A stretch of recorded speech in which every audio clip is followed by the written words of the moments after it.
Boa tarde, estamos nos estúdios da LP em Focus com o nosso painel Brasil do Futuro, hoje com a presença do deputado federal pelo PSC de São Paulo, Marco Feliciano, e de Marco Zucchini, colunista do portal Brasil do Futuro.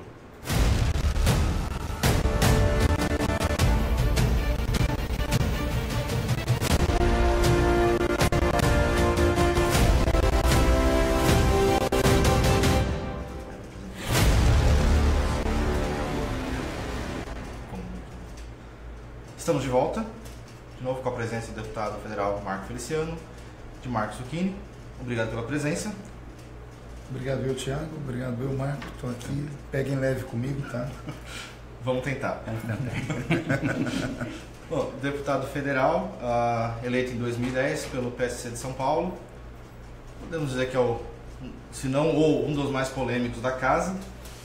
E com tantas apresentações com a Luciana Gimenez, você já faz parte do quadro? Já foi contratado pela Rede TV? Quase, estou quase recebendo salário. Já foram, pelas minhas contas, 4 participações? Eu acho que foi isso mesmo. São vários programas, mas a Luciana bate sempre o recorde, né? Com certeza. E também, vendo no programa Pânico, o primeiro ou segundo vídeo mais visto no Pânico, no rádio, é de uma pequena discussão entre você e o ator do Porta dos Fundos, Gregório do Vivier. Sim, o garoto insosso, o filho postiço do Lula e da Dilma. O que aconteceu ali? Pode dar uma... Não, o Gregório, ele é uma figura caricata, né? Metido a intelectual, na verdade é um pseudo-intelectual ou um semi-intelectual, que vive de fazer chacota com coisa séria. É claro que com humorista você não pode falar muita coisa, exigir muito, mas o mínimo de bom senso, ele acaba tocando na igreja, no cristianismo. E eu desafiei ele aquele dia no ar a tocar nos muçulmanos. Falei, você é tão corajoso para falar da figura de Cristo e da igreja, fale de Maomé. Vamos ver se você tem a mesma audácia, a mesma intemperança, e vamos ver no que vai dar. E ele desconversou, acabou sendo humilhado, naquele dia acho que eu estava meio inspirado, né? Juntou a unção do pastor com a verborragia do parlamentar e eu acabei deixando ele meio desestruturado. Acho que depois dos atentados de Paris, todo mundo tem um pouco de medo de mexer com os muçulmanos. Pois é, mas com a gente é cristão. Também Jesus foi dizer, né, se te bater num lado do rosto, dê o outro. E todo mundo gosta de pisar em cima da gente. Cristão é uma pessoa de ética, gente boa, mas não é boba. Simples como uma pomba, prudente como uma serpente. Por aí. Vamos começar pelo primeiro assunto de tratar. Nós estamos em final de 2017, 2018 tem eleições. Você está concorrendo à reeleição a deputado? Bom, o futuro Deus pertence, né? Sem tentar Deus, eu sempre falo isso. Hoje eu estou deputado e a intenção do meu grupo político é que eu venha deputado. Chegou a ser ventilada alguma questão sobre o Senado, mas o Senado é uma composição mais complexa e como nós temos duas figuras que são muito fortes dentro do parlamento e as duas têm o mesmo viés de pensamento, que é Bolsonaro e Feliciano, geralmente são os dois sobrenomes que mais sobressaem dentro das questões de direita no país. Então nós chegamos ao consenso de que se não der certo com o Bolsonaro e Feliciano vir ao Senado e não der certo também, a gente perde os dois. Então, por segurança, eu devo vir a reeleição como deputado federal. Que seria o terceiro mandato. Seria o terceiro mandato. E esperando aí que o povo tenha apreciado meu trabalho e me dê um voto de confiança mais uma vez. A Prefeitura de São Paulo está fora de cogitação? A Prefeitura de São Paulo não é nessa eleição, né? Vai ser na próxima. Sim, Inclusive eu fui pré-candidato na última eleição, lancei meu nome, eu cheguei a bater o nome do Dória no início, cheguei a ter 5 pontos, né? Só que eu voltei atrás porque era um teste. Mas quem sabe, se eu for reeleito a deputado em 2018, em 2020, tudo pode acontecer. Entendi. Falou alguma coisa, Marcos? Não. Bom, a primeira polêmica. Lá vai. Que rufem os tambores. Acho que... Pessoal meu do Facebook, entra em oração, por favor. Vamos pegar leve, não é fake news aqui. Eu acho que esse ponto desagradou um pouquinho da sua base, não só evangélica, como seus eleitores, que foi o seu voto contra a investigação do Michel Temer. Entendi os seus motivos, não vou dizer que concordo, entendi. Você poderia explicar pra gente de novo o que aconteceu? Por quê? Explico sem constrangimento e com muita responsabilidade e equilíbrio, inclusive. Eu não votei por Michel Temer. Aliás, eu não fui eleitor dele, nem no primeiro mandato, nem no segundo mandato. Meus candidatos eram outros. Então eu não elegi Dilma nem Temer. A culpa dos dois está lá, não é minha, de quem votou nos dois. A questão do impeachment, eu votei com consciência aberta, porque eu sei como funciona a esquerda brasileira a disfarçatez com que eles trataram o caso das liberdades que nós conhecemos como liberdades primárias, uma família tradicional. Então, com o impeachment da Dilma, eu fiquei tranquilo. Com a questão do presidente Temer, ficou um pouquinho mais sério. Por quê? Todas as vezes que um presidente da República tomba, quando ele começa a perder força, o mercado internacional todo reage de maneira contrária. O mercado segura as suas mãos, ele seca os financiamentos, secando os financiamentos, o dólar sobe. Subindo o dólar, todos os produtos do Brasil que são aliados ou tem uma influência no mercado internacional, sobe também. Subindo os produtos, a empresa não vende. Não vendendo a empresa, vem a pobreza, vem o desemprego. O desemprego gera pobreza. A pobreza gera a violência. Nós temos hoje no Brasil um surto de mais de 60 mil assassinatos por ano. O que eu pensei? Se derrubássemos o presidente Temer agora, nesse último mês que passou, estudos feitos com grupos dentro de Brasília apontavam que até o mês de fevereiro ou março do ano que vem poderíamos chegar a 23 milhões de desempregados. Por quê? O custo da queda da presidente Dilma Rousseff foi ao Brasil 14 milhões de desempregados. Então, como parlamentar, eu tenho que ter muita responsabilidade no meu voto, porque eu não posso votar apenas pelo apelo popular nesse momento, porque eu vejo coisas que a população não vê. Eu não votei por Temer, eu votei pela estabilidade do país. Eu votei para que as pessoas do meu Brasil tivessem um pouquinho mais de segurança. Vocês que acompanham política e economia sabem que o Brasil está numa ascendente, o emprego está voltando, as indústrias estão vendendo, o comércio está aquecido. E tudo isso é porque o presidente está estável. Se ele tombasse, poderíamos fazer o Brasil virar uma bola de neve. O grito das esquerdas, do PT, PSOL, PCdoB, o Rede, são partidos de esquerda, são oposição. A oposição, quanto pior, melhor. Então, o meu voto não diz que o Temer é inocente. Sim. E eu não arquivei nada contra o Temer. Pelo contrário. Hoje, no Brasil, há uma instabilidade tão grande que as pessoas não acreditam nem no Supremo Tribunal Federal. Então, eu fiz uma enquete no meu Facebook dizendo assim: você gostaria que o presidente Temer fosse investigado por quem? Pelo STF ou pelo juiz Sérgio Moro? Foi uma avalanche de pessoas dizendo: queremos que ele seja investigado pelo juiz Sérgio Moro. Falei, para ele ser investigado pelo juiz Sérgio Moro, eu não posso mandar ele para o Supremo. Se eu afasto ele, ele vai para a mão do Supremo. Para ele cair na mão do juiz Sérgio Moro, tem que esperar acabar o mandato dele, que é mais um ano só. 1º de janeiro de 2019, ele perde o foro privilegiado e vai para Curitiba. E na mão do nosso sempre herói, juiz Sérgio Moro, as coisas podem melhorar. Então foi esse o meu voto. Não votei por Temer. Votei sabendo do desgaste, sabendo que iria apanhar, sabendo que seria incompreendido pelas pessoas. Eu achei melhor votar com a minha consciência e com responsabilidade. Tá. Como você disse, o Brasil está em ascendência de novo com a estabilidade do presidente. Os números econômicos estão bem melhores, mas o Brasil vive uma crise moral, vive uma crise de corrupção. Você não acha que barrar a investigação do presidente não manda uma mensagem para os mercados, uma mensagem negativa também, de que o Brasil está sendo conivente com a corrupção? Não. A mensagem que nós mandamos para o mercado é segurando o presidente, não é deixando ele de ser investigado, porque ele vai ser investigado. Volto a bater na mesma tecla. Ele vai ser investigado dia 1º de janeiro de 2019. Então não houve nenhum arquivamento. É preciso ter equilíbrio. Eu estava um dia desse na ponte Rio-Niterói, não sei se você conhece, no Rio de Janeiro, e deu um vendaval tão forte, tinha inúmeros carros, ele estava um congestionamento. E eu ameacei sair do carro, porque muita gente saiu do carro achando que era um terremoto. Aí o motorista do carro falou assim: calma, deputado. Eu falei: calma, está dando um terremoto. Ele falou: não, a ponte só está chacoalhando. Eu falei: então. Aí ele sorriu e disse assim: graças a Deus que a ponte está chacoalhando, deputado. Eu falei: por quê? Porque a engenharia dela foi feita para isso. Se ela não chacoalha, ela é rígida, ela trinca, quebra e provoca uma tragédia. Eu pensei, a vida é assim, a política é assim, tudo na vida é assim. Nem sempre é ferro, ferro, fogo, fogo. Às vezes, para ganhar ali na frente, você tem que perder aqui agora, nesse momento. A mensagem mandada para o mercado, e por isso o mercado está reagindo, é essa. O brasileiro vai segurar o presidente, vamos esperar uma mudança séria nas urnas.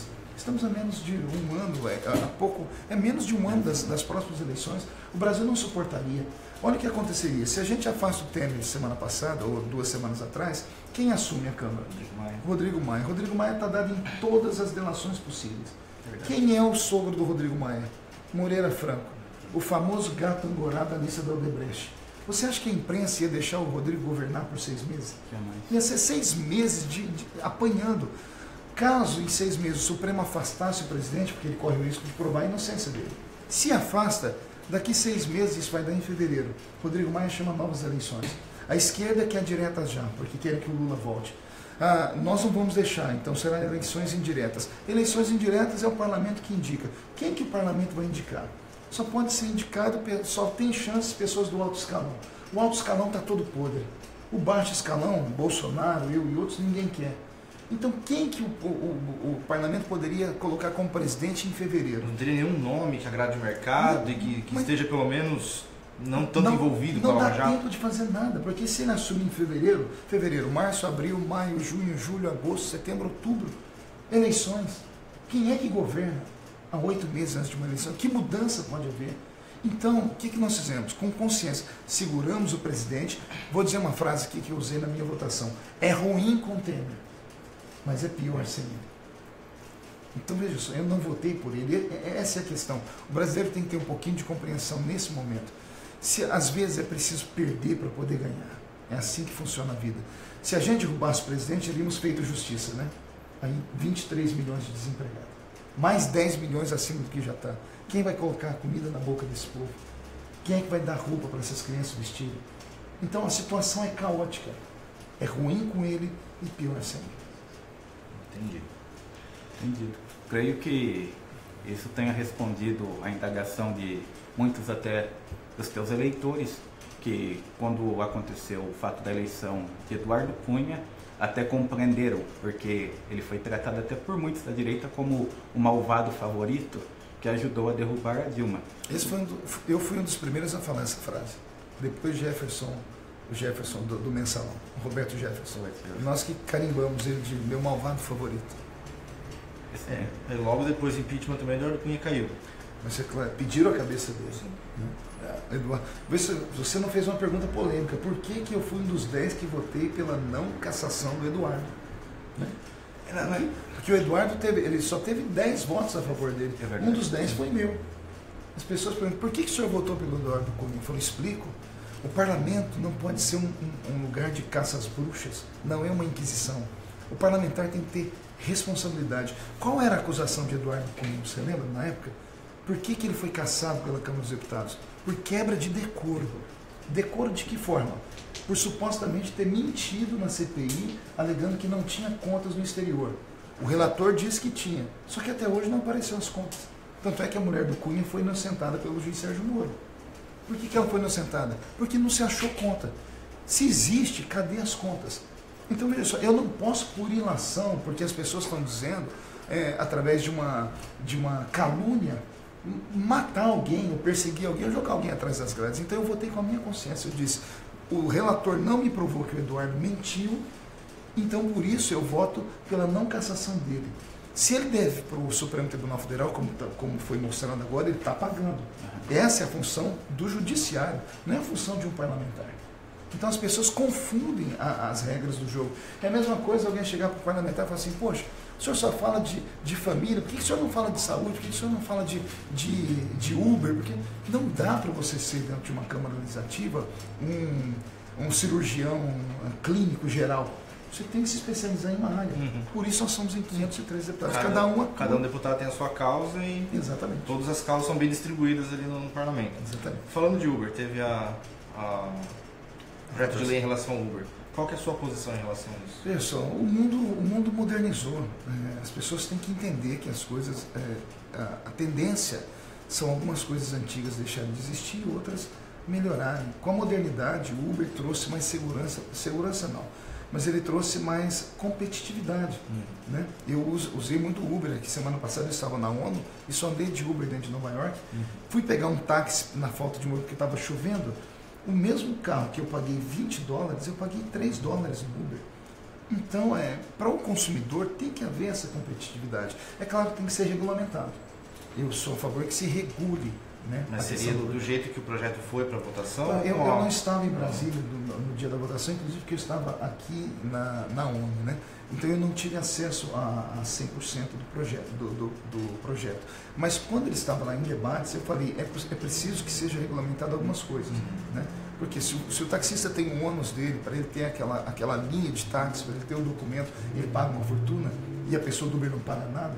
Então o governo que tem que criar leis tem que criar um método que não descompense um para beneficiar o outro. Mas o Uber só é atrativo porque atrai muitos motoristas que trabalham meio período ou corridas eventuais. E para o motorista poder fazer isso, o custo dele tem que ser mais baixo. Então um motorista de Uber não trabalharia se ele tivesse que pagar um seguro, uma taxa todo mês de R$500 por mês, por exemplo, ou ter um carro mais caro. Isso, no Brasil já não é mais isso. No Brasil o Uber se tornou profissão integral. Já tem pessoas, inclusive, alugando o mesmo carro. Sim. E não é só... só que o Uber facilita. O Uber tem facilidades que o táxi não tem. Então você pode contratar um Uber compartilhado. Você não tem como pegar um táxi compartilhado. Né? Então é a modernidade. É preciso entrar em um consenso. É claro que tudo gera polêmica. Né? Quando você vai... Meu pai foi taxista. Se ele me ouvir falar isso aqui, ele devia estar virando dentro do túmulo. Né? Mas eu até chegar para ele e falar, papai, as coisas mudaram. Passei aqui agora, estava vindo observando algumas casas aqui na rua, com a caixinha de correio. O correio está quase extinto. Mas há 30 anos atrás era um serviço mais possantes. Né? Então, são tantos outros serviços que... As coisas mudam. Então, se você ficar para trás... Me contaram uma historinha uma vez que tinha um gato e esse gato estava correndo atrás de um rato. O rato entrou num buraco na parede e ficou lá dentro. Aí ele ficava escutando o gato lá fora, né? Miar, e o miado do gato ia deixando ele ruim. Daqui a pouco cessou o miado e ele escutou um latido. Aí o rato pensou, calma aí, quem late é cachorro, cachorro persegue o gato não está aí. Cachorro não come rato. O ratinho foi sair, quando ele foi sair, o gato catou ele. Quando foi comer o ratinho falou, você pode até me matar, mas me explica. Eu escutei, foi um latido, não era um miado. Quem late é cachorro, onde tem cachorro não tem gato. E eu sei que está você. O gato falou assim para ele, meu filho, quem não fala pelo menos 2 idiomas nesse mundo, passa fome. É a modernidade. Ou você se moderniza, ou acabou sua vida. Né? O Marcos está acompanhando a live, tem alguma pergunta sobre os assuntos que a gente conversou? De alguém que está acompanhando? Não foi feita nenhuma pergunta sobre isso? Então vamos continuar. Estão elogiando a postura do pastor aqui, deputado. Maravilha. Tá. Um outro assunto, parece que tem um amor reprimido de Jean Willis por você. Tá sempre... Um amigo meu me disse que o sonho dele é ter um filho comigo. Ele quer provar que isso é possível. Tudo bem. Foi movido agora o processo de peculato e contra a honra contra você. Por aí pelo Jean Willis e pela Érica Pocari. Não estou sabendo. Quanto tempo faz isso? Agora não, tem um tempinho já. Por causa dos vídeos que foram postados. Todos, isso aí já foi julgado e arquivado. Tá, agora esses vídeos. Até o Marcos tinha uma pergunta em relação ao fake news. Sim. Esses vídeos não foram feitos pela sua equipe? Foram feitos por pessoas que mandaram para mim. E eu só repostei. E não seria bom, em tempos de fake news, a gente dar uma investigada antes de postar as coisas? Ou foi um erro? Mas isso já faz 6, 7 anos, não tinha nem a palavra fake news ainda. Era uma coisa novinha. Hoje não se faz nada assim. Eu tenho uma equipe, a gente não posta nada sem se apurar de fato, saber as fontes. Por causa de fake news eu padeci. Tem esse cuidado hoje. A Xuxa tinha na época uma torrente de seguidores, ela postou uma frase, um bannerzinho com a minha foto, supostamente atribuída a mim, dizendo que eu havia falado assim, criança negra não tem alma. Pense no sofrimento, que eu apanhei na rua por causa disso. Então, pessoal, a rainha dos baixinhos, só que ela era rica, milionária, tinha uma assessoria pesada da Globo por trás. Ela não teve o capricho de investigar para saber a fonte e provocou isso. Mas isso, 7, 8 anos atrás. Hoje ninguém, quem tem juízo não posta nada sem saber. Inclusive, comentários polêmicos do passado, foi feito um comentário, já foi explicado várias vezes sobre um tweet, se não me engano, que você fez da origem do povo negro. Sim. Tá. Isso até hoje repercute, a esquerda volta e meia tenta jogar esse tipo de coisa. Mas a esquerda ela vive do passado. Tanto é que eles amam tanto o socialismo, esqueceram que o socialismo caiu no mundo inteiro. A esquerda não.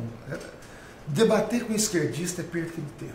É jogar pérola aos porcos, como disse Jesus. Com certeza. Falando de Jean Willis ainda, tá agora tá em debate a respeito da cura gay. Que apelidaram de cura gay, que a gente sabe que não veio de ninguém da direita, ninguém do PSC. Até teve boa parte do programa, o último programa da Luciana Gimenez foi em torno disso.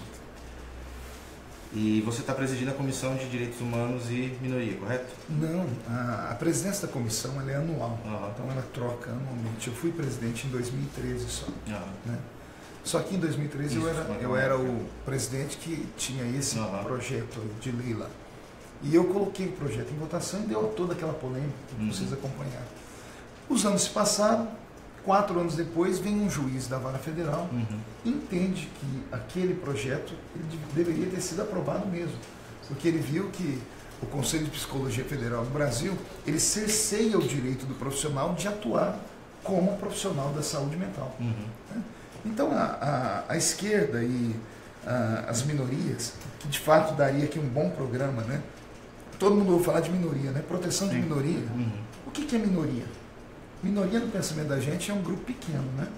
Os negros são chamados de minoria no Brasil, mas eles são 54% da nação. Entre negros e pardos, né? Então 54% não é minoria, concorda? É a maioria, né? As mulheres são tidas como minoria, mas as mulheres são 70% do Brasil. Então como é que é minoria? Vamos explicar isso para o povo? Minoria, 70%. Acho que é 50 e pouco por cento também, não? As mulheres chegam a 67%, 68% já. Só nasce mulher. Eu mesmo, na minha casa, mora minha esposa, minhas 3 filhas, minha sogra, as 2 moças que trabalham lá. De vez em quando chega minha mãe e eu tenho a minha cachorrinha Pietra ainda. Só tem fêmea na minha casa. Tem uma crise boa de falta de homem no Brasil, então? Está escrito na Bíblia, Isaías diz que no fim dos tempos 7 mulheres nasceriam mão de um homem, né? E para ajudar, bom, né, um assunto que eu não posso falar, senão dá polêmica. Vamos mudar o assunto, não vamos perder o foco. O que nós estamos falando? Da cura gay. Então veja só, quando nós falamos da minoria, né, por que as mulheres e os negros são chamados de minorias? Eles são minorias dentro de um ponto de vista de oportunidades. Oportunidade de estudo, oportunidade de emprego. Né? A mulher recebe menos do que o homem quando ela está no mesmo nível de emprego. Isso acontece.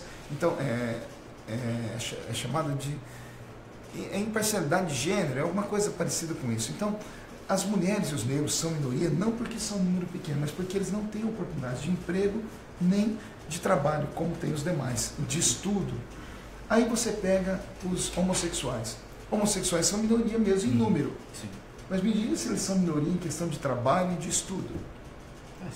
95% deles são estudados. 90 e poucos % deles estão nos grandes empregos. O nível são de os renda maiores dos homossexuais são mais altos que do... Então, que minoria que eles são? Você começa a entender. A esquerda joga as coisas e as pessoas...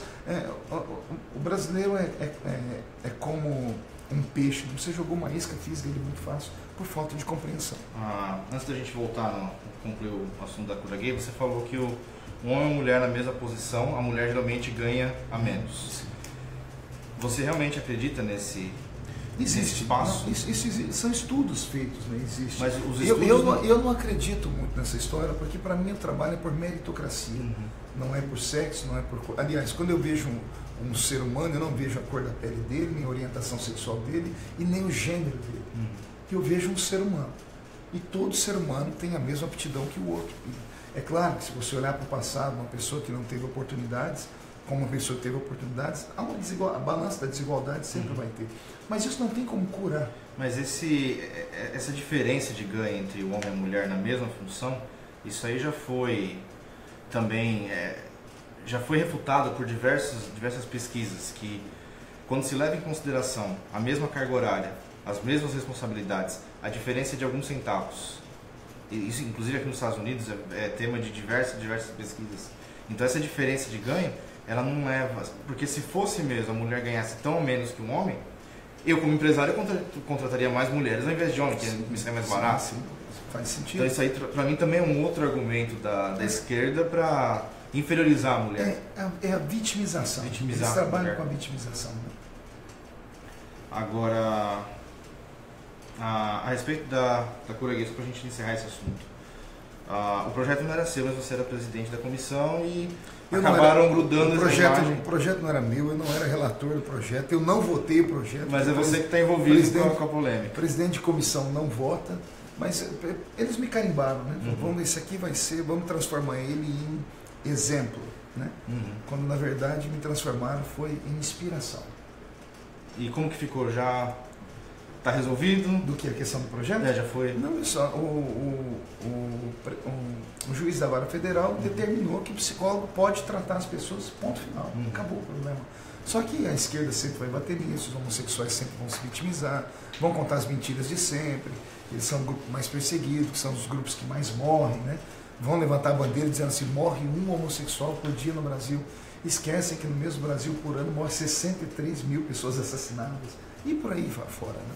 A vitimização de sempre. E para quem está assistindo, eu recomendo inclusive assistir a entrevista que o deputado deu no Super Pop, do Luciano Gimenez, que ele esclarece bem essa questão da cura gay. Inclusive esse termo cura gay também explica que isso não existe porque não é doença, não tem o que curar quando não é uma doença. Veja só, o psicólogo não é médico. Sim. Se não é médico, não pode receitar remédio. Se não pode receitar remédio, não tem como curar ninguém.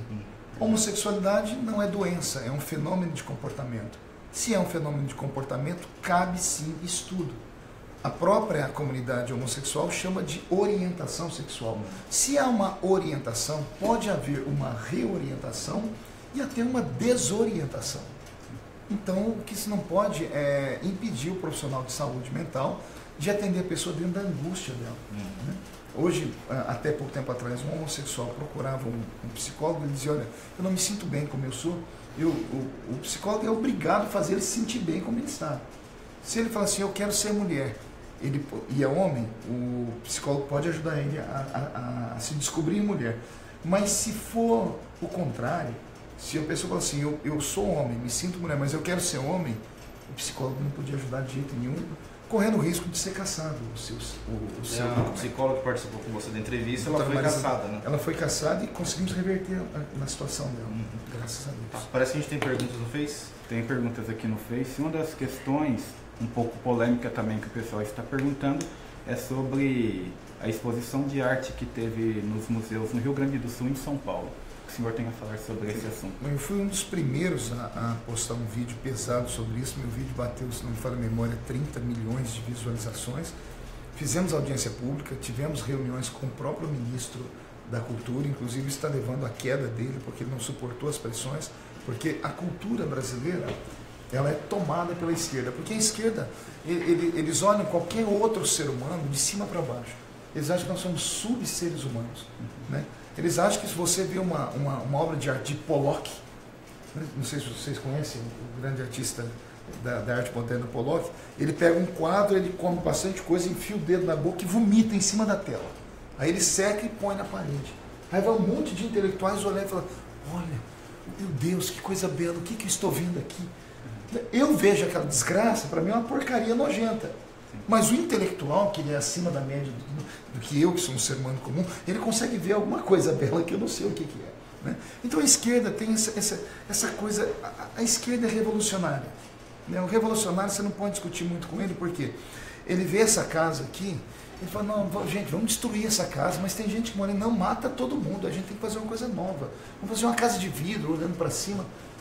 O conservador, ele chega e diz assim, gente, calma, se essa casa está em 50 anos, vamos descobrir como está o alicerce dela, como é que ela aguentou tanto vendaval. Como é que ela aguentou tanto maremoto? Mas a relação sobre a exposição do Santander, da mesma forma que um conservador tem que ter, um exemplo, seu direito ao culto reservado.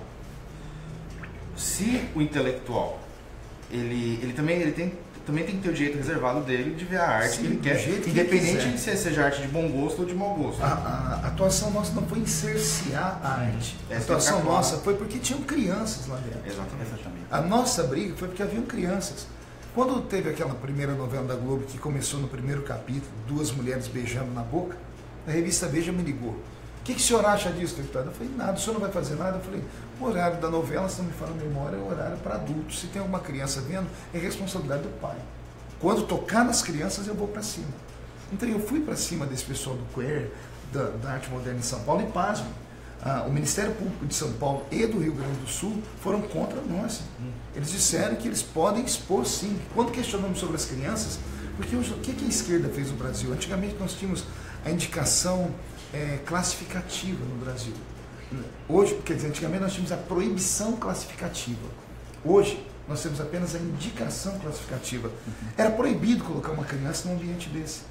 Hoje não, a esquerda conseguiu destruir a lei e falou que é uma opção. Se tiver com o pai, pode ver. Então, cadeia para esse pai. O ECA, o Estatuto da Criança e do Adolescente, prevê que uma criança não pode ser exposta a nada que a constranja. Naquela situação do Museu de São Paulo, uma menina colocou a mão no homem pelado. Essa já foi uma outra exposição. Ainda ontem eu estava lendo, é que ele perguntou dos dois. Ainda ontem eu estava lendo uma matéria, a jornalista de esquerda tendenciosa disse assim, o museu foi punido porque a menina tocou o pé do homem nu. Olha que vê se não é uma indução. Não deixa de ser um homem nu. Tocou hoje é um pé. Pois é, e lá no Brasil, um dia desse, um homem, dentro de um ônibus, dentro de um metrô, tirou o pênis para fora e ejaculou em uma mulher e ele não foi preso. Então, é assim que funciona o nosso país. Então, uma coisa, a esquerda destruiu, você não sabe mais o que é verdade, o que é mentira. Você põe 4 amigos numa mesa, sai briga. Eles colocaram nós contra eles, é branco contra negro, é índio contra roceiro, é crente contra ateu, é pobre contra rico. Eles destruíram a alegria do brasileiro. O politicamente correto roubou a nossa alegria. Vamos fazer um pequeno intervalo agora e na volta a gente vai conversar sobre politicamente correto também. A gente volta em alguns instantes.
gente já tá no ar ainda, né?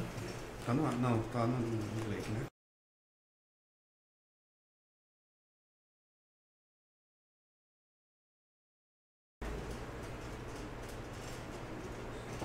Estamos de volta nos estúdios da IP em Fox com o portal Brasil do Futuro. Antes da gente encerrar, a gente estava conversando sobre o politicamente correto. Isso. Fala um pouquinho a respeito da sua visão sobre o politicamente correto. O politicamente correto é muito chato, é horrível. Ele cerceia não só o seu direito de fala, mas o seu direito de pensar, né? Eu uso uma expressão na igreja, né? Há muito tempo, eu prego desde criança. Eu sempre, quando vou falar de sofrimento, eu me lembro do meu pai, né? Minha mãe, quer dizer, minha mãe falava assim: tem gente que sofre mais do que sovaco de aleijado. Um dia desse eu fui falar isso na igreja, uma pessoa no final falou: pastor, você não pode falar isso, sofre mais do que sovaco de aleijado. Aí eu criei outra forma, eu falei assim: eu sofro mais do que axilas de portadores de necessidades especiais. Pronto, falei o politicamente correto. Um eufemismo, mas você falou a mesma coisa. Então tá muito chato ser brasileiro, tá muito chato você ter que... esse patrulhamento, esse policiamento, né? É ruim, é uma coisa esquisita. As pessoas pegam as mesmas ladainhas de sempre. É racismo, é homofobia, feminicídio. É sempre a mesma coisa, tá ficando chato, ninguém aguenta mais isso. Você não acha que isso pode ser uma modinha que vai passar? Rapaz, eu não vejo, tá demorando demais passar. Essa semana foi uma atriz da Globo, a atriz a Thaís Araújo, né? Foi alvo aí de uma série de bombardeamento. A internet no Brasil não perdoa, o pessoal fez memes. Engraçado, ela pode falar tudo que ela quer. Quando o pessoal foi falar contra ela, não processou. Caetano Veloso vai e fala de todo mundo, quando você fala dele, ele te processa. Ou seja, a esquerda, ela é contra a liberdade de expressão. Ela só é a favor da liberdade de expressão dela. Quando concorda com o pensamento deles, né? Eu me lembro que em 2013, aquela luta que eu passei toda, passei sozinho porque ninguém quer sair da sua zona de conforto. Eu fui o primeiro e mostrei para todo mundo que é possível sobreviver. Eu sobrevivi, saí de 200 mil votos em uma eleição para 400 mil votos na outra, saí do meu nicho, né, que meu nicho era o meio evangélico, hoje católicos, espíritas, até ateus que são conservadores, me cumprimentam no shopping. Eu virei uma espécie de herói da família brasileira, tudo por enfrentar essa porcariada. Só que eu era uma voz solitária. Em 2017, tem 1 milhão de pessoas. Eu acho que eu fui a voz que preparei o caminho para o Bolsonaro chegar. Qual que é o tamanho da bancada evangélica hoje? A bancada em si, ela tem como membros mais de 180. Só que desses 180, são 96 que são evangélicos de fato. São católicos atuantes, também. Né? Atuantes. Bom, que pertencem à frente. Atuantes mesmo, na frente, a gente sempre tem aqueles que compram as brigas de sempre, né? Nós somos aí uns 10, 12. Inclusive o Bolsonaro não é evangélico, mas faz parte da bancada evangélica. Exato. Bolsonaro é casado com uma evangélica. Sim. Batistano. Quem fez o casamento dele foi o pastor Silas Malafaia. Eu tenho uma pergunta para fazer ao deputado Márcio Feliciano sobre a reforma trabalhista, que hoje está no Congresso aí, e o presidente Temer está tentando arrumar para tentar ser aprovado, né, esse projeto. O que é que tu acha desse projeto? Veja só, o Brasil, ele não suporta mais o que nós chamamos de... calma aí, me fugiu a palavra aqui agora. O Brasil passa por um processo de mudança. Se nós não fizermos reformas agora, não haverá Brasil no futuro. O socialismo, ele é muito bonito no papel, ele é muito bonito em quadros, mas quando você tenta colocar ele em funcionamento, Dário, não funciona, porque o socialismo é você tirar de quem tem e dar para quem não tem. É uma espécie de Robin Hood. Até aí tudo bem, você tirou de quem tinha e deu para quem não tinha. Só que a pessoa de quem você tirou dela também o estímulo dela buscar mais. No amanhã, essa pessoa não vai ter mais estímulo para procurar, para conquistar mais nada e não vai chegar em lugar nenhum, né? Então você, pense comigo, Margaret Thatcher, a grande dama de ferro, questionada sobre socialismo em uma universidade, ela deu um exemplo muito prático. Ela disse: o que é um socialismo? 2 meninos estão estudando em uma sala de aula. Um tirou nota 10, o outro tirou nota 0. Aí alguém vai defender: o que tirou nota 0 porque ele é pobre, porque ele é negro. porque ele mora não sei aonde, porque o pai não trabalha, isso e aquilo. Então defendem ele pela condição social dele. Então o que fazem com ele? Pega o menino que tirou 10, ele é loiro, do olho azul, rico. Então pega a nota dele quando o outro e soma. 10 mais 0 igual a 10. E divide em 2. Dividiu em 2 dá nota 5. Com nota 5 os dois passam. Parabéns, né? Pois bem, e no próximo ano? O menino que se lascou para tirar nota 10, ele vai querer estudar mais, vai querer passar noites acordadas. O outro não estudou e tirou, está no mesmo nível que eu. Você vai desestimulando as gerações da frente. Resultado final, o Brasil de hoje. Meninos e meninas que, por causa desse surto paulo freireano, né, do pai da educação brasileira, tirou das pessoas a responsabilidade da escola. Hoje, os meninos e as meninas terminam a escola, não sabem ler, não sabem escrever. Quando leem, não conseguem entender o que leram, analfabetos funcionais. Né? Imagine daqui uns dias um menino desse, se formar por engenheiro ou médico. Você tem coragem de cair na mão de um médico que não sabe nem ler o que está escrevendo. Então você desestimula uma geração inteira. Todo mundo fala do Volta Lula, né? Por quê? O Lula, ele pegou um país aqui e o socialismo fez bem. 8 anos de ascensão. Tirou de quem tinha e foi dando para quem não tinha. Foi lindo. Quando chegou a hora dele sair, começou o decréscimo. Né? Você deu geladeira para todo mundo. Agora começou a faltar energia, dá apagão em todo lugar. Todo mundo tem carro. Ninguém consegue encher o tanque de combustível. A conta chegou, né? Chegou a conta. Então, na mente de todo mundo, Lula foi o salvador da pátria. Não. Ele criou um caos, um abismo, uma desgraça. O paternalismo, era essa palavra que eu estava procurando naquela hora para falar da reforma trabalhista. O processo trabalhista brasileiro é extremamente paternalista. Nós temos, em São Paulo, eu conversei com alguns empresários. Hoje os empresários fazem o seguinte: mandou o funcionário embora, ele não faz acerto nenhum mais com ele. Vai na justiça. Por quê? Se ele faz um acerto com um funcionário hoje aqui, paga ele 101% do que deve, esse funcionário pega, recebe o dinheiro, daqui 2 anos ele entra com uma ação na justiça contra essa empresa. Porque pode ficar até 2 anos na justiça.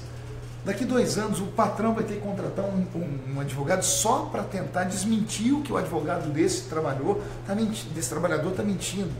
Resultado final: o patrão acaba pagando a conta. Porque você chega na frente de um juiz, eu digo isso porque eu fui empresário, eu tive 160 funcionários, você senta na frente do juiz e ele diz assim: tem acordo? Ele não viu o processo, nada. Porque ele sabe que é melhor um mau acordo do que uma boa demanda. Então, o empresariado brasileiro não suporta mais. Um empregado do Brasil hoje custa 2. Eu vejo vocês aqui na América. Esses dias eu fiz um videozinho perguntando para o povo, né? Por que os brasileiros querem vir para a América? Aqui tem essas regalias que tem no Brasil. Então, vocês têm aqui seguro-desemprego, vocês têm aqui todas as regalias que nós temos no Brasil. Aqui, se você tem uma microempresa, você vai contratar um funcionário. Você contrata aquele funcionário pelas horas que forem necessárias para a sua empresa. No Brasil, para cada, um exemplo, R$1.000 pago, o empregador paga outros 1.000 em encargos ainda. Ele custa 2 vezes. Custa 2 vezes, mas custa 2 vezes. Dos 1.000 que o funcionário recebe, na verdade, vai 600, 650 para o bolso do funcionário. Ou seja, o custo total do funcionário deu 2.000, o funcionário levou 600, 700 reais para casa. Com isso você daria emprego para mais 2 pessoas. Ou você poderia colocar essa renda na mão do funcionário, e o funcionário poderia movimentar a economia melhor. Se você demite um funcionário aqui nos Estados Unidos, se hoje você não está contente, você entra num acordo, ninguém deve nada para ninguém. Se mandar um funcionário de 20 anos embora e um que chegou essa semana, o que eles recebem aqui? Nada. Algumas empresas oferecem um pacote, mas não como obrigação, como um benefício. Você está se desligando da empresa, eles usam isso para atrair. Aí a pergunta que eu faço: por que os brasileiros querem vir trabalhar num país que não tem seguro, que não tem nenhuma proteção, que não tem proteção, que não tem nada? E qual que é a chance de você ver essas políticas implementadas no Brasil? Fim da CLT? É impossível. Só se houver uma mudança de uma geração inteira estudada. Porque o que acontece no Brasil? Você cria, deixa eu usar a palavra certa para não ser apedrejado depois, você acaba alejando as pessoas. Eu explico. Eu fui contratar uma empregada, não posso falar empregada doméstica, fui contratar uma secretária do lar. Tá entendendo aí, né? Fui contratar uma secretária do lar lá em Brasília para cuidar do meu apartamento. Eu chamei ela e disse assim: olha, eu posso lhe pagar tanto. Ela abriu a bolsa, pegou uma calculadora e pegou a carteira dela, tirou 5, 6 cartões.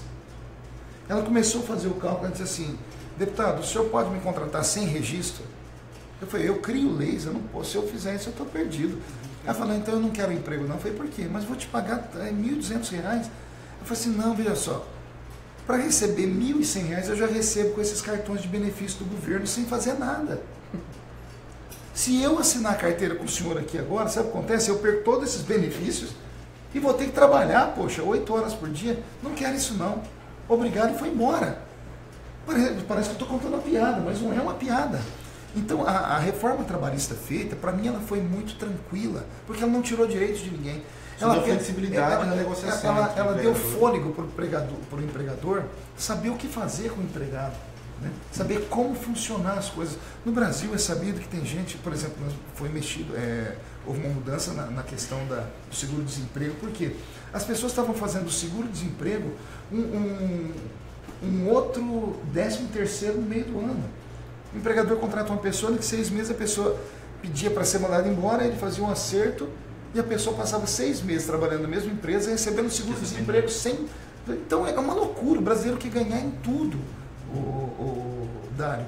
E por isso nós estamos nesse caos que nós estamos vivendo agora.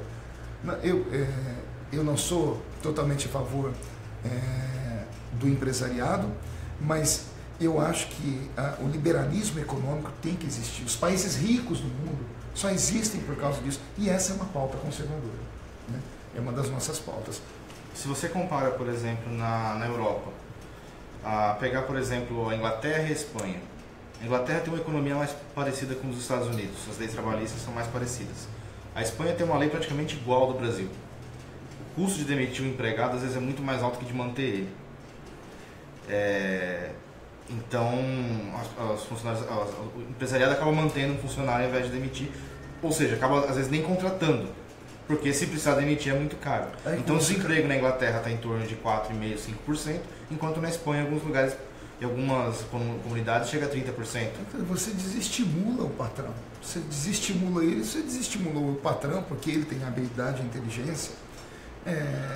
Você acabou com a economia. Acabou com a economia, o pai vai ser desempregado, vai vir a pobreza, a miséria e a violência. Existe uma palavra que eu acho que ninguém nunca fez um debate sobre ela à luz da teologia e do mundo moderno. Digo isso porque hoje existem os evangélicos progressistas, que eles são mais petistas do que evangélicos. Né? Se você parar para pensar, por exemplo, na questão da igualdade, porque essa é a base de todo mundo, né? Igualdade. Todo mundo luta por igualdade. A igualdade, ela é uma utopia. E se olharmos para a Bíblia, é perigoso, porque todos os problemas que nós temos, tanto no céu quanto na terra, começou com a mesma palavrinha. Lembra? Igualdade. Qual foi o problema no céu? Lúcifer quis ser igual a Deus. Qual foi o problema no Éden? O diabo disse o que para ela? Se você comer do fruto, você vai ser igual a Deus. Então, a igualdade é uma utopia e parece uma palavra impregnada na mente dessas pessoas que são, elas acabam sofrendo uma lobotomia cerebral, né? Que são escravizadas por esse pensamento e todo mundo só luta por direitos. E os deveres? Não há deveres. Todo mundo só luta por direito. Eu quero isso, eu quero aquilo, E o que eu vou dar em troca? Não foi essa a questão de Kennedy? Ele perguntaram para Kennedy o que o país pode fazer por ele. Ele disse assim, não, o que você pode fazer pelo seu país? Não pergunte o que o seu país pode fazer por você, mas sim o que você pode fazer pelo seu país. Está aí o segredo da potência e da pujança que é os Estados Unidos da América. Os Estados Unidos também tem alguns problemas esquerdistas. O Obama foi Sim. O Obama criou um abismo, né? As pessoas, a esquerda, interessante que a esquerda vê Obama, vê Hugo Chávez, vê aquele senhorzinho lá do Uruguai, esqueci o nome dele. O Mujica. O Mujica. Eles veem ele como heróis, como santos. Meu Deus do céu, como pode isso? Interessante é que é uma esquerda caviar. Né? É a esquerda que tem o seu carrinho importado, que mora no seu apartamentozinho de luxo, que fuma o seu charutinho, que toma o seu whisky Ballantines envelhecido 12 anos. Né? É o que eu falei. Esses dias eu vi o Caetano Veloso fazer uma manifestação que ele queria fazer um show num assentamento de terra em São Bernardo do Campo. Eu mandei um recado para ele, falei, quer ajudar esses sem terra que estão aí? Sem terra não. Foram lá e tomaram conta de uma terra que não era deles. Roubaram a terra da pessoa. O juiz mandou sair, eles não queriam sair. Caetano falou, não, temos que dar para eles. Eu falei, quer ajudar, Caetano? Faz um show com seus amigos no Pacaembu, no Maracanã, pega toda a verba arrecadada e dá para essas famílias que estão Que é aí. muitas vezes feito aqui também. Quando tem alguma causa social, faz um show grande Ajude e eles. arrecada os fundos. Pronto, tomar dos outros é muito fácil. E veja só, essa questão do sem terra mesmo, ninguém tem coragem de bater nesse assunto no Brasil. Gente, a Constituição Federal me garante o direito à propriedade. A propriedade privada é um dos pilares de toda a democracia. No Brasil, se a gente não derrubasse o PT, a gente não sabia o que ia acontecer lá na frente. Você tem uma fazenda, o camarada vai e diz, não é produtiva, eu tomo ela. E o governo vem e te ajuda. Isso é roubar dos outros. E o direito à propriedade privada? Se você tem uma ou duas casas, tinha que tomar cuidado, porque no futuro alguém podia te tomar uma delas. Então, por isso que o Brasil está passando por todo esse caos. Esse caos foi criado pela esquerda. Graças a Deus, houve um grupo de parlamentares, nós temos um grupo de inteligência na Câmara, que articulamos a queda, a derrocada da Dilma Rousseff, sabíamos que isso ia Então isso foi tudo articulado. Nada é feito por acaso, é um jogo de xadrez, a política é um jogo de xadrez. Para o espectador parece que foi fruto do acaso. As pessoas veem só uma pecinha aqui agora. A gente enxerga pelo menos umas 15, 16 jogadas à frente. O jogador de xadrez é assim. Né? Quando você vê uma Rede Globo, por exemplo, começar a dizer que Lula e Bolsonaro estão polarizados, aí você anda de espectador a espectador no Brasil. Eu viajo todo dia. Eu nunca encontrei uma pessoa que foi entrevistada pelo Ibope. Nunca. Eu desafio alguém, você que está assistindo aí, Ibope, Datafolha. Tem milhões de pessoas assistindo. Se você já foi parado por alguém do Ibope, Datafolha, escreva aí agora para a gente ler aqui. Eu fui entrevistado. Eu não conheço ninguém. Mas de repente eles veem Bolsonaro e Lula. Bolsonaro eu te entendo, que está surfando. Agora Lula, será que isso não faz parte de um complô? Será que a esquerda, será que a mídia não está dizendo assim, colocamos Bolsonaro e Lula, porque os dois polarizam e lá em cima, no final, o Lula engole Bolsonaro? Por quê? Porque Lula é mestre em mentir e é mestre em se fazer de vítima. Inclusive falando de Lula, Bolsonaro... Deixa eu só completar esse pensamento aqui, senão as pessoas vão ficar sem entender. Você já parou para pensar nisso? Você já viu uma briga de pessoas na rua? Você chegou do nada, viu duas pessoas brigando, tem uma apanhando. Você vai e defende. Ninguém fica do lado de quem está batendo, não importa o motivo que seja. Uhum. A pessoa fica do lado da vítima. Dilma derrubou a Aécio por causa do último debate, a Aécio humilhou ela. Como é que foi que ele chamou ela? A senhora precisa, não seja leviana, senhora presidente. Ele humilhou, a Dilma gaguejou, começou uma conversa como falam os pobres. E Lula é mestre em falar como pobre. Será que ninguém vê que eles querem jogar Bolsonaro e Lula junto? Para lá na frente, Bolsonaro é agressivo, é o jeito dele, é um capitão, ele é militar, ele tem a razão do lado dele. E quando você tem a razão, às vezes você quer falar verdades. E Lula vai começar a se fazer de vítima. Não, é um senhorzinho. Vai começar a falar, seu filho está na escola porque eu dei o FIES. Sua filha está na escola porque eu criei o ProUni. Você tem um carrinho porque eu ajudei, eu tirei o IPI. Por isso você tem um carrinho hoje. Olha o discurso, está entendendo? Então eu fico com muito medo da política, porque tudo isso é orquestrado, é um orquestramento. Aqui nas mensagens eu nunca fui, mas eu queria ser entrevistado pelo Ibope. Pois eu também queria. Ibope, I'm here. O Infomoney fez uma enquete no Instagram, eu até mandei pro Carlos Bolsonaro isso aí. No segundo turno você vai votar em quem? Lula ou Bolsonaro? Adivinha o resultado? Só deu Bolsonaro. Só deu Bolsonaro, 81% Bolsonaro. Então numa enquete espontânea, qualquer enquete que você vai ver na internet dá Bolsonaro. De onde estão vindo esses eleitores do Lula? É o que eu estou dizendo. Você falou a respeito da orquestração, uma coisa que eu percebi, ao mesmo tempo que toda essa crise social estava acontecendo no Brasil, essa guerra das classes, a mesma coisa acontecia aqui nos Estados Unidos. Ao mesmo tempo acontecia aqui nos Estados Unidos, acontecia na França, acontecia na Inglaterra. Parece para quem está acompanhando, perceber um pouquinho mais isso. E não foi uma coisa do acaso, foi tudo orquestrado no mundo inteiro. A ONU está por trás de tudo isso. A ONU é um braço revolucionário, todo mundo sabe disso. Tanto é que eu estive lá semana passada, participei de 2 debates, cheguei a ter quase me indispor com o cônsul brasileiro, porque em um debate sobre Israel e Palestina, o Brasil bateu em Israel. Né? Eu não consigo compreender isso. Não consigo compreender a ONU esquecer de tudo pelo que Israel passou. Foi perdendo território. Então você vê, quando eles batem em Israel, eles não estão batendo só numa nação, eles estão batendo numa ideologia, numa filosofia de vida, no moral judaico-cristão que atrapalha o pensamento das esquerdas em crescimento no mundo inteiro. Né? Mas hoje o povo está acordando, graças a Deus o nosso povo está acordando. Os meninos, pode ver que o eleitorado do Bolsonaro, se não me falo memória, chega a 34%, 35%, são meninos, são 18 jovens de 18 a 24 anos. Então isso mostra que é uma nova geração pensando. Que muita gente não sabe, nos Estados Unidos, esse movimento, essa briga da esquerda com a direita, por exemplo, foi mais intensa aqui no Brasil ainda. Os palestrantes de direita aqui, a gente tem Ben Shapiro, tem uma que foi do Facebook, agora foi inclusive para a Fox News, a Tommy Larry. Se conheceu, eu sigo ela. Segue a Tommy Larry, segue Ben Shapiro também? Não mexe não. É do mesmo, ele é um pouco mais moderado que a Tommy Larry.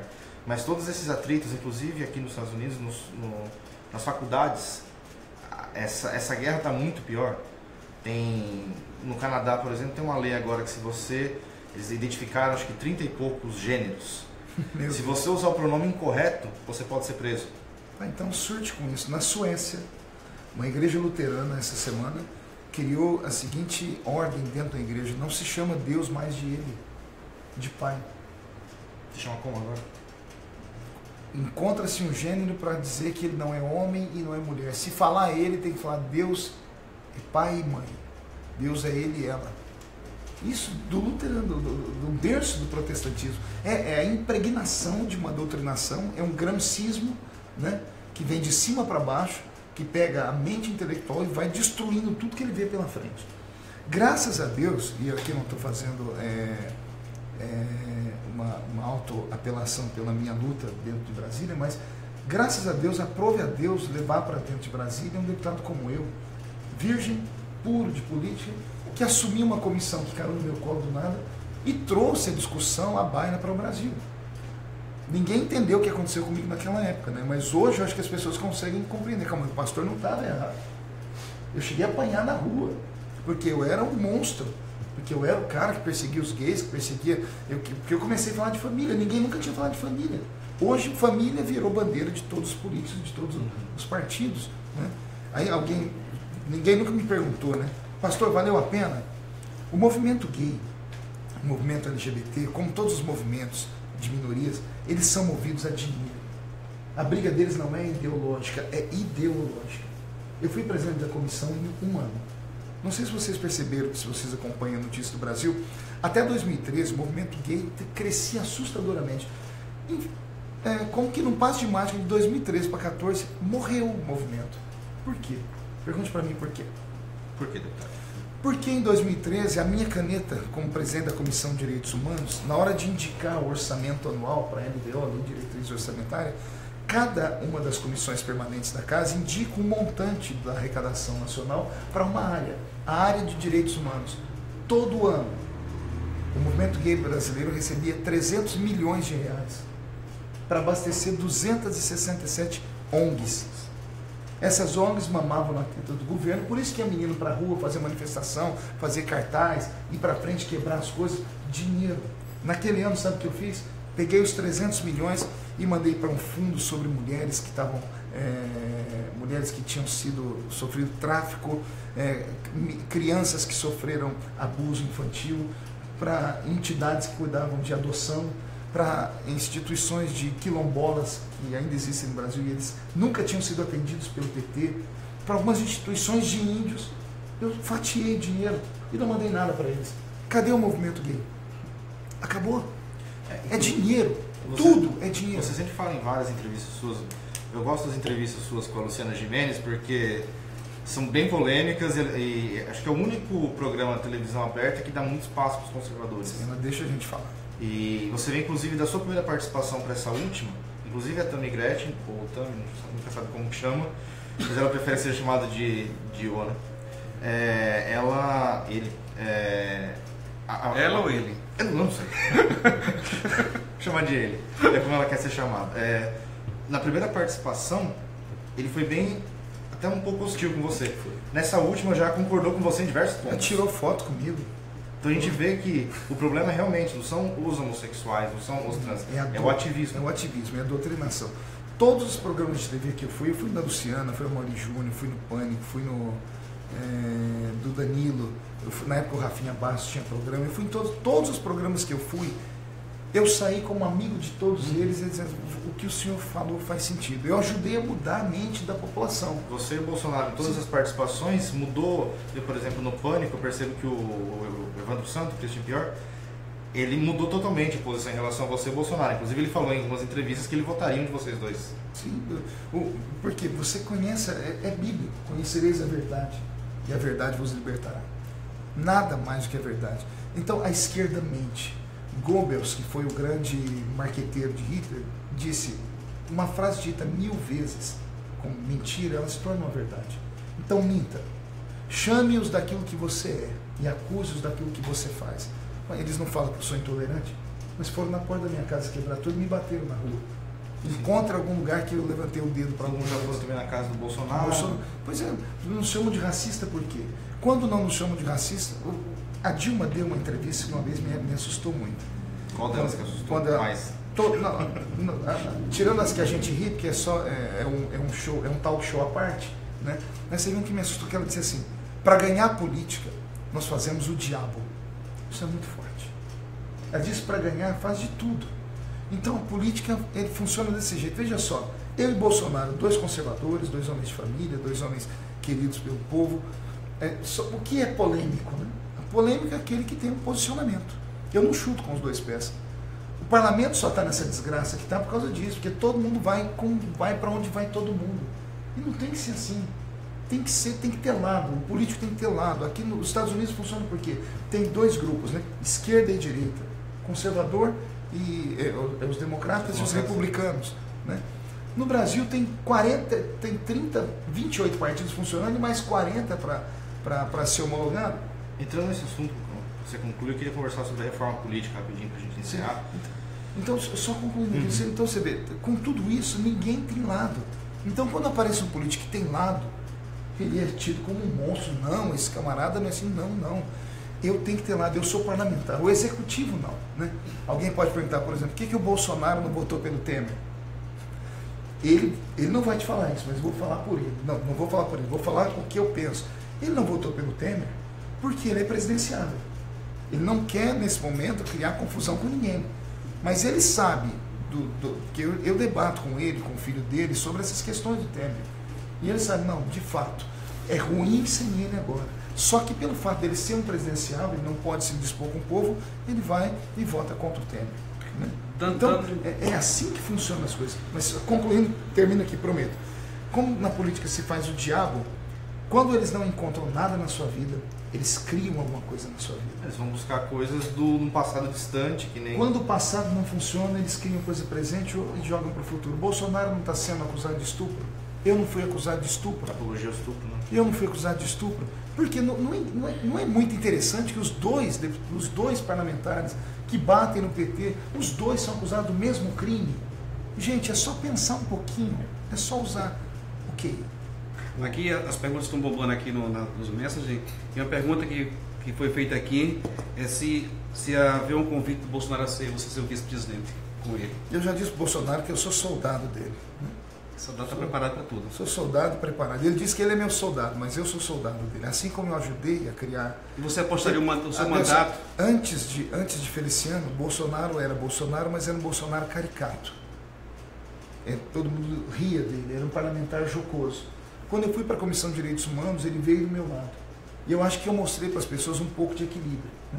Então o Bolsonaro ficou o cara estridente e eu equilibrado. E começamos a comprar as mesmas pautas juntos. E começamos a falar com seriedade. Eu trouxe a atenção dos evangélicos e católicos. E o povo começou a prestar atenção nele. Hoje Bolsonaro é o que é. Então, por causa disso, por causa desse pensamento. Inclusive, se você for pegar, por exemplo, os mesmos programas que você participou, os mesmos que o Bolsonaro participou, houveram menos atritos nos que você participou, pela comunicação mais moderada. Equilíbrio. Eu acho que a única coisa que falta para o meu capitão, para o meu grande amigo, eu acho que ele está até se policiando nisso, é ele ter um pouco mais de equilíbrio. Porque ele tem que pensar, como ele vai ser presidente da República, se alguém estiver vendo, mande para ele aqui. Bolsonaro, querido, lembre que o nosso governo, infelizmente, é um presidencialismo de coalizão. Você não governa sozinho. O presidente só governa se ele tiver o parlamento. E, infelizmente, não tem como mudar isso. Então, algumas pautas que o Bolsonaro tem prometido, eu vejo com dificuldade dele conseguir cumprir. Porque como é que ele Por vai... exemplo? Por exemplo, ele disse que não vai fatiar os ministérios, não vai dar ministério para os partidos. Como é que você não faz isso? Como é que você vai ter voto para aprovar suas emendas? Como é que você vai ter votos para aprovar suas... Mas se você fatiar, não vai ficar a mesma coisa? Pois é, mas é o que eu estou dizendo. Ele tem que criar uma outra forma. Tem que, de repente, fazer aliança com pessoas sérias. Botar um pouco mais de pessoas para cuidar disso, para não facilitar a corrupção. Porque numa democracia de coalizão, você não tem como governar sozinho. O que aconteceu com o Fernando Collor de Mello? Ele chegou com um apelo popular, salvador da pátria, caçador de marajás. Ele sobreviveu quantos anos? 2 anos. Por quê? Porque não tinha apoio do parlamento. A Dilma sobreviveu porque ela tinha Ele caiu por causa do quê? Uma elba. Um carrinho. Então a cassação dele não foi por causa de uma elba, foi política, porque ele não trabalhou ao lado do parlamento. Assim como o impeachment da Dilma também foi político. Mesma coisa, ela não abriu mão de algumas coisas. Se ela tivesse conversado com Cunha, cedido algumas coisas, estaria governando até hoje. Então é habilidade. Então eu vejo que o Bolsonaro, para poder governar o nosso país, vai precisar disso. Porque se ele não fizer isso, corre 2 riscos. Ou o parlamento tira ele, ou ele fecha o parlamento. Então não seria aí é um perigo maior. Não seria mais prudente, ao invés de ter ou você ou Magno Malta, que são 2 nomes que são cogitados à vice-presidência, não seria mais estratégico ter você, Magno Malta, Eduardo Bolsonaro, ao invés de ter vocês no gabinete, ter vocês no parlamento ou nos estados? Então, sim, eu acredito que sim. Nesse momento... Inclusive a figura do vice-presidente é uma figura simbólica. É figurativa, simbólica. É simbólica. É que a figura do vice-presidente vem para um apoio político partidário. Né?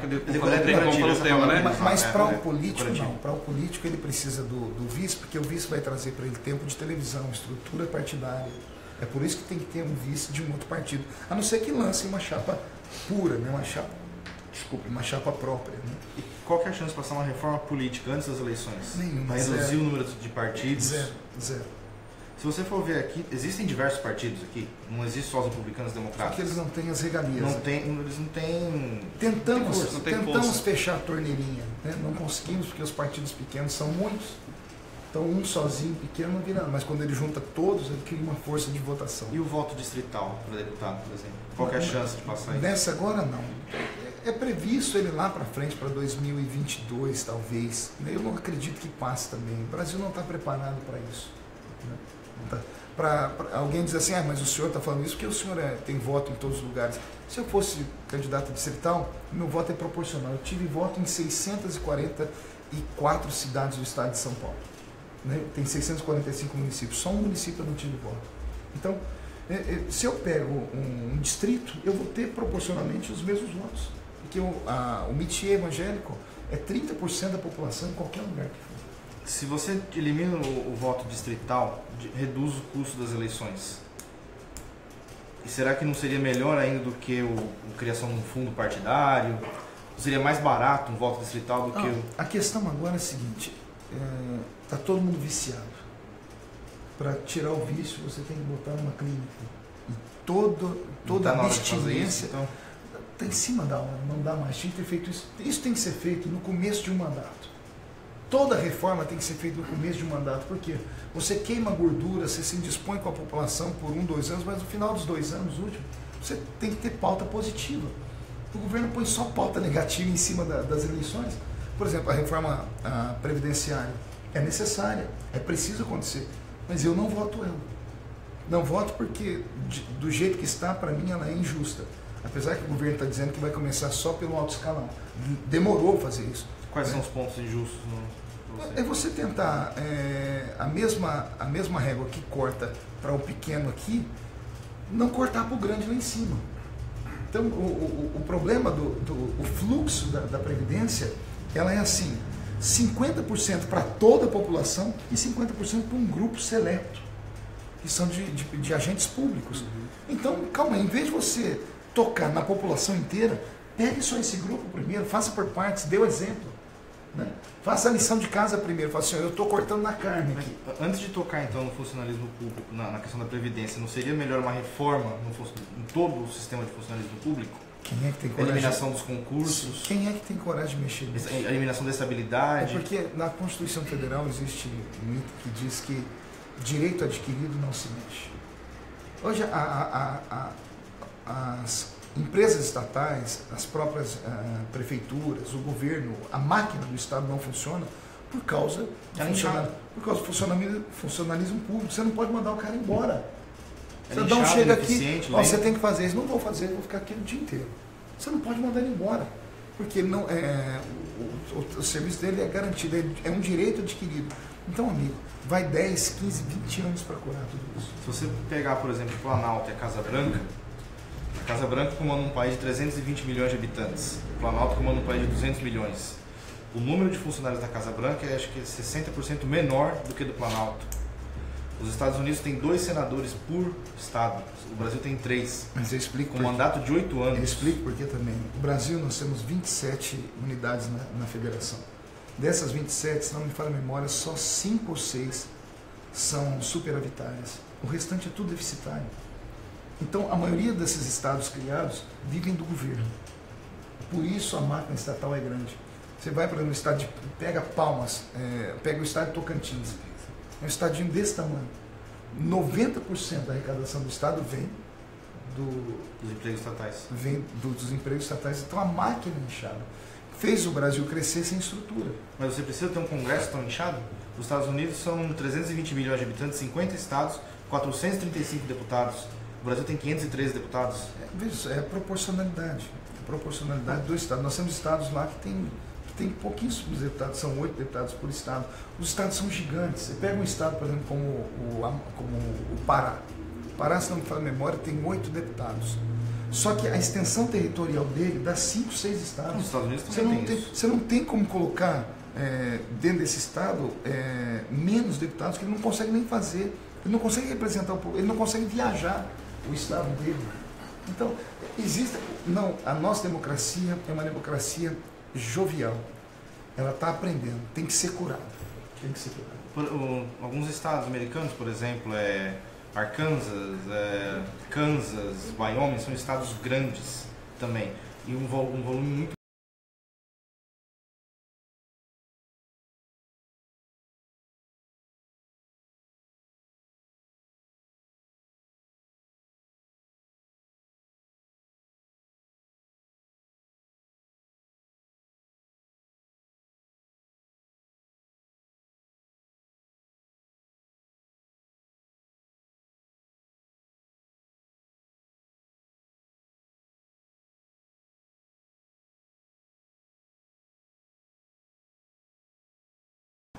Pode voltar?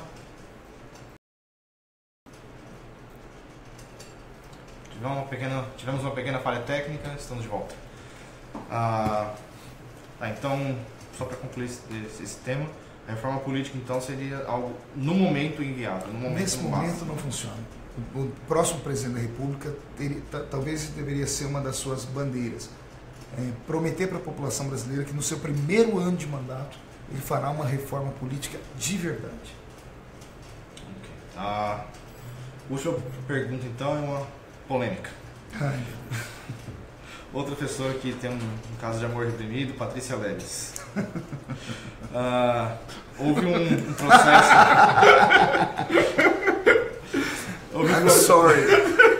Houve um processo movido por você contra ela. Vamos começar pelo final. Houve um processo movido por você contra ela. O que foi isso? Não, veja só, esse assunto quem cuida são os meus advogados e ele transcorre sob segredo de justiça. Inclusive não pode nem muito ser falado sobre essas questões. A história todo mundo viu, a vida da garota é exposta, né? Ela tem várias mídias sociais. Eu não fui o único, talvez, espero que seja o último, mas também não fui, porque depois de mim ela já encontrou um aborto do filho do Eduardo Bolsonaro. Ela tem vídeos dela dizendo que ela é muito querida pelo STF, que ela é amiga do Joaquim Barbosa, que ela tem... E agora está com o Lula, né? Que ela tirou uma... Então, pessoa é uma pessoa que eu... É louca. Oro pela vida mas dela. Mas esse processo último, você pode comentar? Não foi bem... Qual foi? Do que você... Sobre ela transitar no... Não foi um processo. É o seguinte, veja só. Eu queria que... Ela no vídeo dela chamou de processo. Não é processo. Imagine você... Suponhamos que você trabalha num ambiente e uma pessoa foi lá nesse ambiente acusar você de ter assediado ela sexualmente.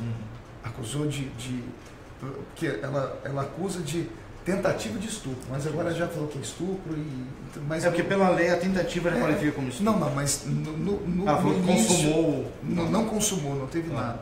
Porque eu botei uma faca no pescoço dela. Isso. Uma coisa, então, essas uma histórias. faca, um soco? Chute, pancada. Eu sou o mestre em kickboxing. Então, o que acontece? Ela começou a visitar a Câmara dos Deputados. Eu desafio qualquer mulher que tenha sofrido uma série de um estupro a voltar, ficar perto do estuprador. Isso é impossível. Mas ela está trabalhando agora com o PT.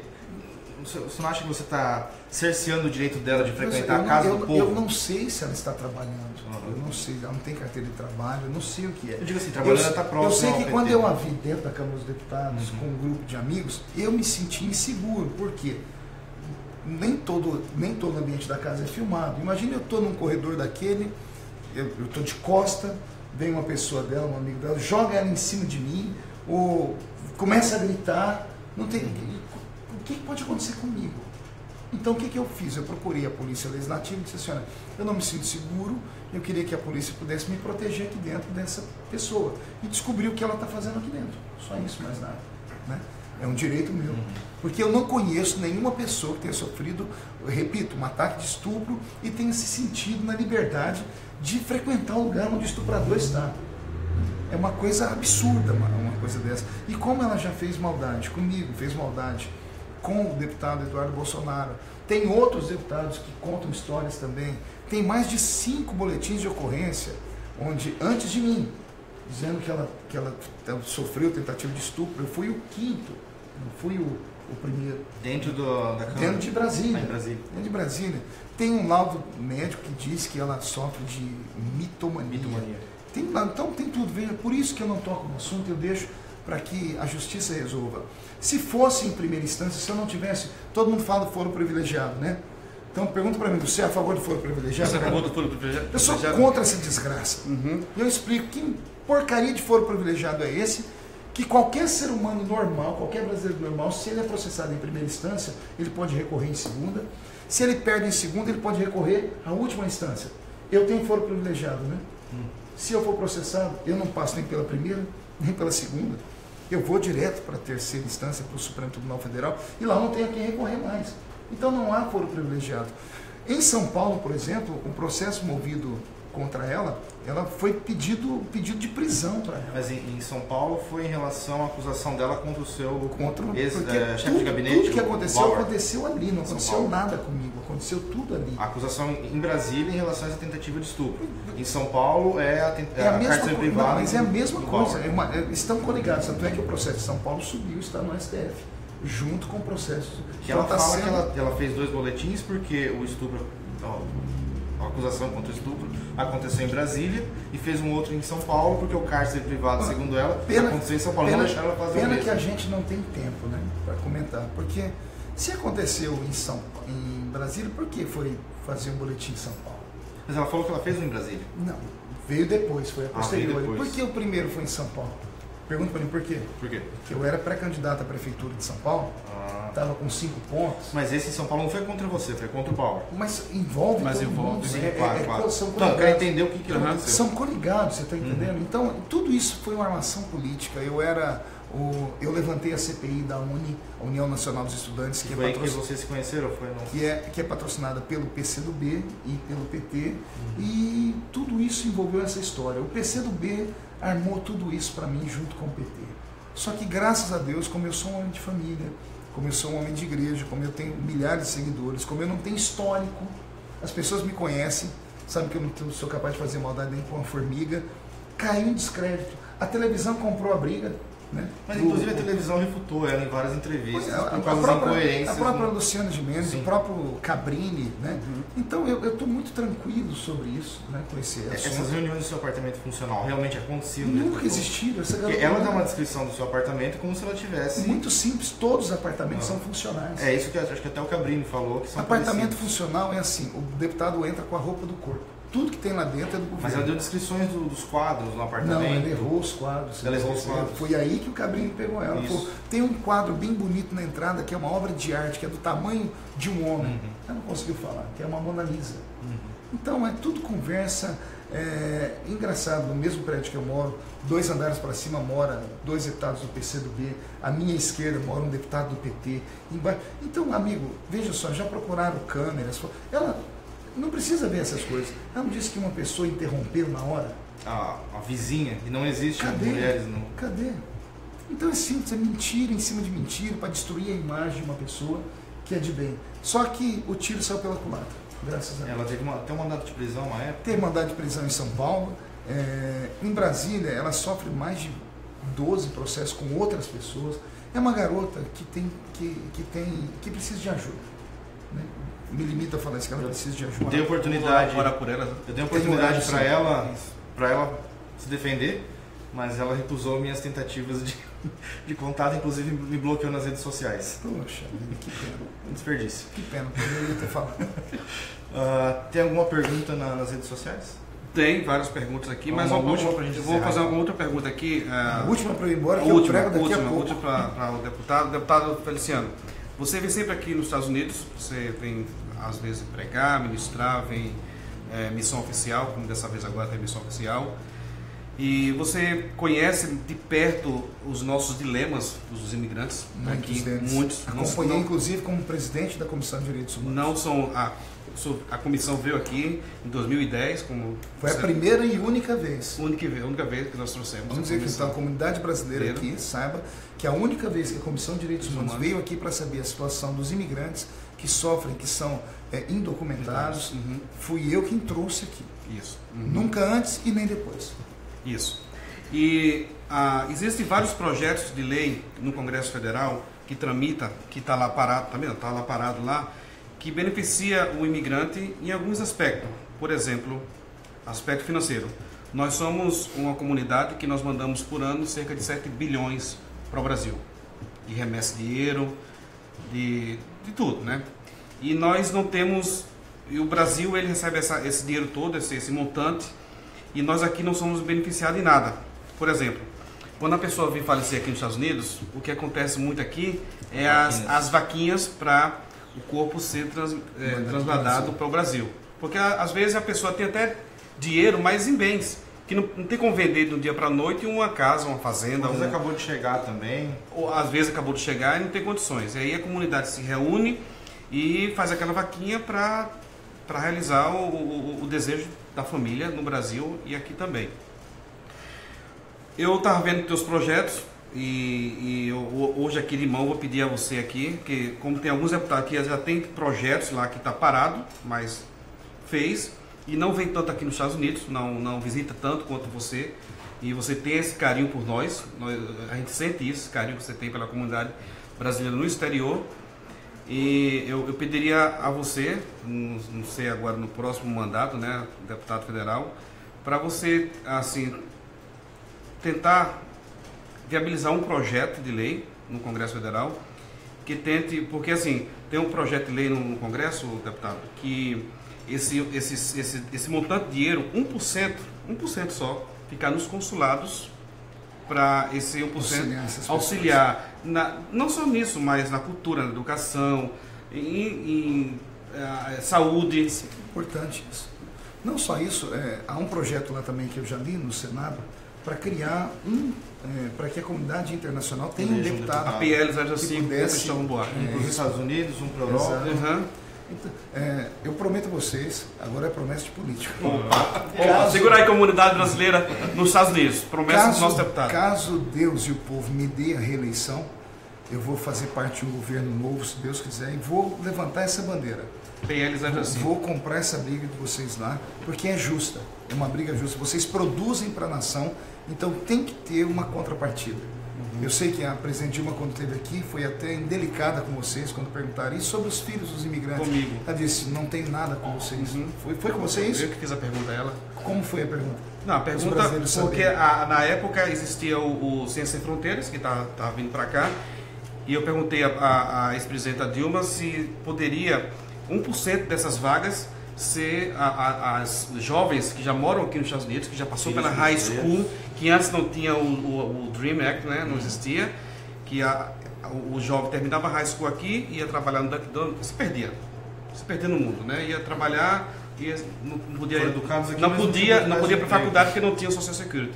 Então foi na época que o Ciência Sem Fronteira veio para os Estados Unidos, esse projeto, e eu peguei ela pelo menos 1% dessas vagas para ser distribuído aos jovens imigrantes que eu penso que são mais qualificados. Sim.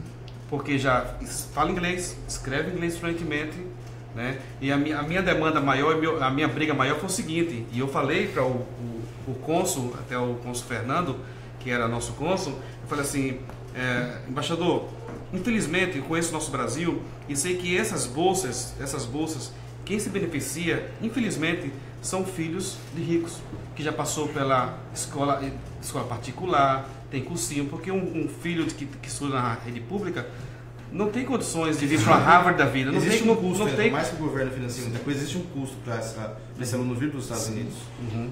E o Ciência Sem Fronteira, inclusive, deixou muitos até sem dinheiro para comida. E mandou dar um jeitinho brasileiro ainda para resolver. Não sei se você viu isso. Eu vi uma reportagem. É uma vergonha, mas pode contar comigo. Sou o guerreiro de vocês, tá bom? Bom, então, vamos encerrar. Agradecendo de novo a presença do deputado federal pelo PSC de São Paulo, Marco Feliciano, Dário, e até o próximo painel. Eu quero agradecer aqui o Dário por ter feito essa ponte, né? É um grande amigo meu, sempre está comigo aqui quando eu venho na comunidade de língua portuguesa. É um jovem atuante, defende a comunidade de língua portuguesa, merece nosso respeito. Deus te abençoe, viu, Dário? Obrigado. Quero agradecer aqui também ao Thiago, né? Ao Marco, que está ali atrás, né, que fez as suas perguntas, a Luciana, ao meu cinegrafista man, que eu não sei o nome dele, o Rodrigo é a cara do Danilo Gentili, né? Ao nosso técnico de som lá atrás, que está com o Tony, a minha equipe que está aqui, muito obrigado a todos vocês pela audiência, aos meus seguidores do Facebook por terem tido paciência e do Instagram de terem me assistido aqui. Um beijo no coração. Muito obrigado, uma boa tarde. Obrigado a todos. E até o próximo painel.